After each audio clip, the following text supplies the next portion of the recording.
Hi කොහොමද මගේ යාළුවන්ට අදත් ඔයාලා එකතු වෙලා ඉන්නේ මේලිගල් YouTube channel එකත් එක්ක මම අද ඔයාලට අරගෙන ආවේ ඔයාලා හොය ඉන්න වීඩියෝ එකක් ඒ තමා ear piercing එකක් කරලා ඔයාගේ කනත් පැසවලා නම් ඒකට විසඳුමක් හොය මේ දවස්වල ගොඩක් කට්ටිය ඉන්නවා වෙන්න පුළුවන්.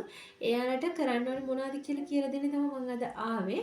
මොකද මේක මගේ අත්දැකීමෙන් මම දන්නවා මේක 100%ක්ම හරියන ප්‍රතිකාරයක් කියලා. මම ear piercing එකක් කළා මගේ කන පැසවුවා. ඉතින් මම හරිම වේදනාවෙන් හිටියේ මොකද්ද මේකට කරගන්නේ කියලා. මම මේ ප්‍රතිකාර කරා මට ඇත්තටම කිව්වා වගේ දවස් දෙකක් තුනක් යනකොට අඩු වෙලාම ගියා. ඉතින් මුලින්ම කියන්න ඕනේ ear piercing එකක් කරනවා නම් ඔයාලා හොඳ තැනකින් කරගන්න. හොඳ පළපුරුද්දක් තියෙන ප්‍රවීණ කෙනෙක් අතින් ඒ දේ කරගන්න. ඒ වගේම තමයි ear piercing එකක් කරලා දැන් අපේ එතන පැසවුවොත් එහෙම ඒ ඉයරින් එක කොයිම වෙලේවත් රිමූව් කරන්න යන්න එපා. ඒක තමයි අංක 1. අපි එතන රිමූව් කරොත් එහෙම ඒ හෝල් එක වැහිලා යනවා බොහෝ දුරට. ඒ වගේම තමයි අල්ලන්න යන්න එපා. අපේ අත්වල එක එක ජර්ම්ස් වර්ග තියෙනවා. ඒවා අපේ මෙතන පැසවපු තැනට ගියොත් එහෙම ඊට වඩා ලොකු දෙයක් වෙන්න පුළුවන්. ඒ හින්දා අල්ලන්න යන්න නම් එපා. ඒ වගේම මම මේ කියන ප්‍රතිකාර ටික කරලා බලන්න අනිවාර්යෙන්ම අඩු කරගන්න පුළුවන්. අපිට මේකට ඕන වෙනවා ඇස්ප්‍රින් පෙති.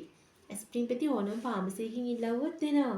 ඇස්ප්‍රින් මිලිග්‍රෑම් 75 වගේ ගෙනාව නම් හරි. අරගෙන පොඩි කප් එකක් අරගන්න.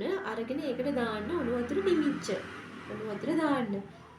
ඒකට තව දාන්න මේස හැඳි එකක් වගේ ලුණු.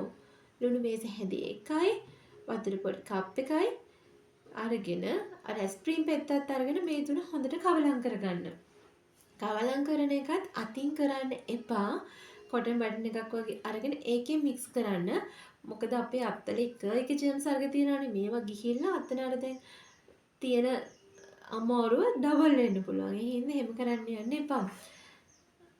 දැන් අපි හදාගත්ත මිශ්‍රණේ කනේ ගාන කොටත් අතින් ගන්න යන්න එපා. ඒකට ගන්න ඔයාලා කොටන් එකක් අරගෙන කොටන් එකේ ගාලා දැන් මේ මෙතන කියලා හිතන්නකෝ.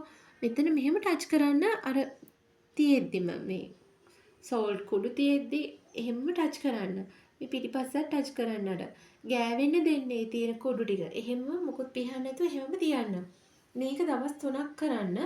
සාමාන්‍ය දවසට 3 පාරක් වගේ කරන්න අනිවාර්යෙන්ම කන වේලිලා යනවා.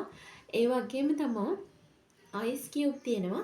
අයිස් කියුබ් අරගෙන පොඩි කොටන් රෙදි කෑල්ලකට දාලා මෙතන ටච් කරන්න. මෙතන මෙහෙම දෙපැත්තෙම ටච් කරන්න. අනිවාර්යෙන් මේ දෙක කරන්න ඔයාලගේ ওই තියෙන ප්‍රශ්නෙට විසඳුමක් අනිවාර්යෙන්ම හම්බ වෙනවා. එහෙම දවස් 3ක් ගිහිල්ලා ඒ පැසවපු තැන හොඳ වුණේ නැත්තම් අනිවාර්යෙන්ම ડોක්ටර් කෙනෙක් මීට් වෙන්න බලා ගන්න එක තමයි හොඳම දේ. එහෙනම් මේ වගේ තවත් අලුත් වීඩියෝ අරගෙන අලුත් සොලියුෂන් අරගෙන ඔයාලා ගාවට මම එනවා. ඔයාලට ඒවා දැනගන්න ඕනේ නම් මගේ channel එක subscribe කරලා තියාගන්න. ඔයාලා අනිවාර්යෙන්ම මට කමෙන්ට් එකක් දාන්න. ඔයාලට තියෙන ප්‍රශ්නේ මම ඒකට බලන්න මොකද්ද වෙන්න ඕනි කියලාත් මම ඔයාලට කියලා දෙන්න. ඒ වගේම මේ දේ කරලා හරි ගියා නම් අනිවාර්යෙන්ම මට කමෙන්ට් එකක් දාන්න. ඔයාලා හැමෝටම සුබ දවසක්. බයි.